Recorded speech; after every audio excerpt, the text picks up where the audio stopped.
laugardaginn næstkomandi verða haldnir jólatónleikar af stærri gerðinni í menningarhúsinu Hofi á Akureyri þegar Friðrik Ómar Hjörleifsson mætir á heimaslóðir ásamt Fríðu föruneytið tónlistamanna og flytur tónleikana heima jólin.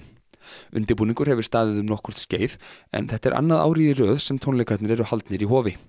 Fjölmargir koma að tónleikunum í ár og minn fjölbreyttur hópur söngvara ásamt hljómsveit stíga á stokk og flytja allar helstu perlur jólana. Við hittum Friðrik Ómar og báðum hann að segja okkur aðeins frá tónleikunum. Þetta svona hugmynd sem ég búin að vera með maganum í nokkur ár. Hóf náttúrulega opnaði 2010 eitthvað svoleiðis og ég alltaf verið á þessum tíma með tónleika en aldrei jólatónleika. Og byrjaði á því í fyrra á þessari helgi. Ætlaði nú að vera með á laugardegi sko, en það var brjála veður. Það var bara rafmagnslaust og þvílíka vesenni. Ég minnist þess ég kom einmitt í föstudagstátinn til ykkar fyrir ári síðan, daginn fyrir og þá vorum við svona krossaputta og vonaði besta. Fór alltaf versta veg, þurftum að fresta tónleikunum sólarhring. Skulum vona að það ekki svoleiðis núna. Nei. En svona prógramið, það svipað, eru áhorfendur að fara að sjá eitthvað svipað í fyrra?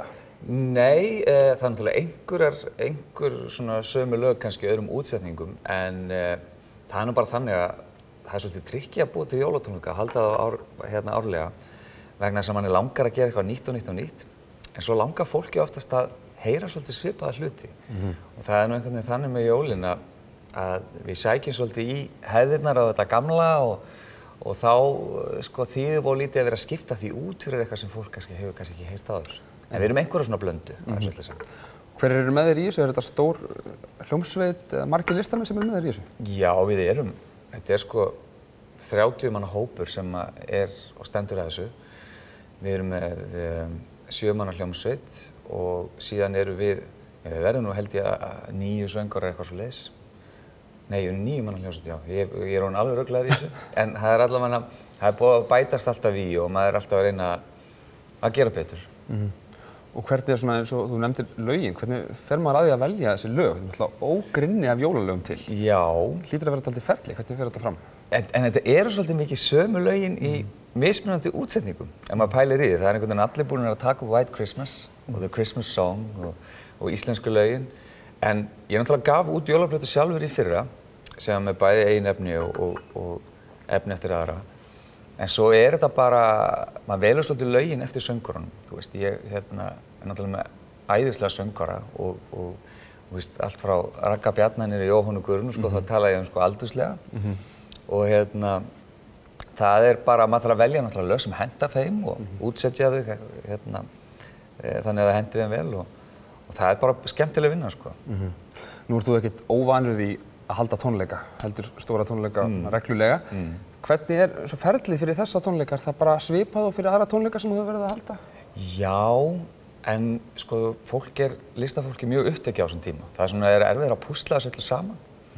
En þetta hefst allt svona með því að vera og gera þetta með góðum fyrirvara. Og við erum svona farin að vinna þetta alveg þannig að fólk veit alveg í ágúst hvaða daga það er að fara að æfa fyrir þetta sko í desember. Já, en þetta er langur tíma, þú þarfst að vera hugsa alltaf fram í tíman. Og þú ert með marga tónleika í gangi, ertu svolítið að jökla mörgum boltum svona yfir árið? Já, þetta er svolítið þannig að þegar ég er með eina tónleika, og eins og nú er ég með þessa tónleika helgina, en ég er að hugsa tónleika sem ég er mars af því ég þarf að setja allt kynningarefni í gang.